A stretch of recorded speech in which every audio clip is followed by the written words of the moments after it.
When African people were brought here, they brought with them needlework skills already. So it was easy for enslaved Africans to be taught how to make quilts. I often say if quilts, especially those in Southern museums that have been attributed to white makers, if those quilts had voice, they would talk about the laying on of hands and needles by enslaved African American men and women. The Women of Color Quilters Network has been an important group.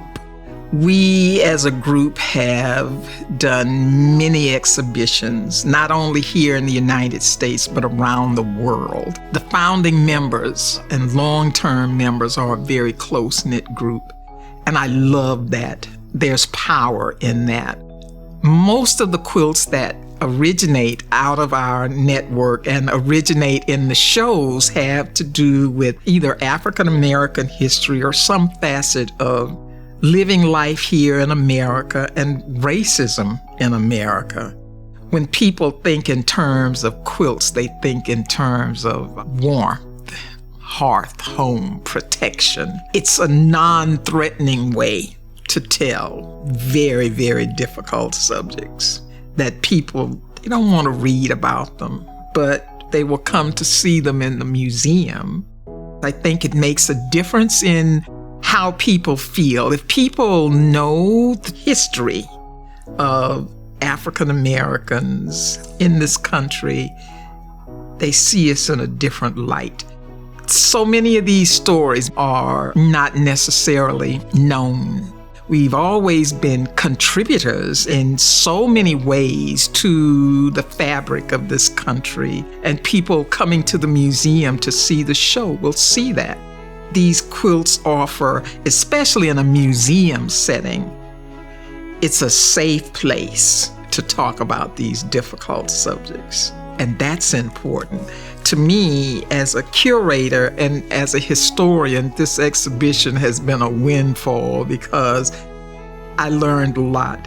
Not only did I learn a lot, but the artists learned a lot. The artists themselves put a lot of work into studying the subjects of their quilts. It's been a learning experience for all of us. One of the things that never happened for me in school was to learn anything about African American history.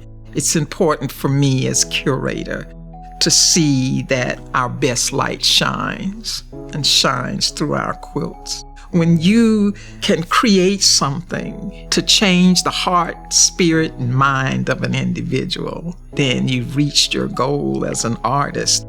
I want the viewers to leave the exhibition knowing that we as African Americans have participated in the making of this country since we stepped off the boat. African Americans have been explorers. They've been business people. They were cowboys. They've been part of the fabric of every facet of this country. And people will see that in the quilts. And I think that's important. Quilts have jumped off the bed onto the wall, and they're now seen as works of art. And that's the unexpected thing that people are astonished by, because these are not the quilts that your grandmother made. They truly are seen as works of art. The materials even that are used for the quilts are sometimes unorthodox. So we go beyond just the needle and thread, but you see some of everything on these quilts and every kind of material. This is the gift that the quilt maker gives to the viewer. It's about disseminating information through this beauty. That's the spirit of the cloth. And the cloth can speak. African people believe that the colors and the patterns of the cloth have meaning. So with the use of cloth, we tell the stories not only of our culture, but the making of America. That's the story that we have to tell. That is about the Women of Color Quilters Network. This is what we do. This is what we enjoy. And it's our gift, not only to ourselves and our family, but a gift to the nation.